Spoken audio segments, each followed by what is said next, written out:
چې په ګیره کې تا ډیزن کړی که نه او ته ځان ته چې ما دین که دین دې څه یا خدایا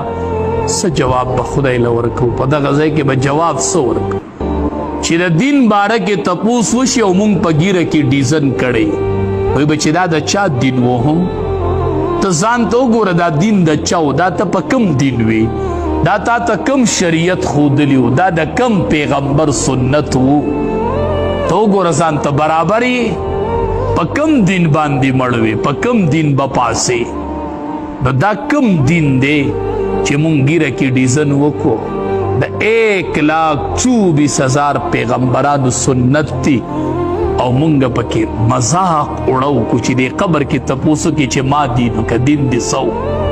شکل و صورت برابر دی په دین نن مونږ ټولې د اغیارو طریقې راغستې دي او د نبی کریم صلی الله علیه وسلم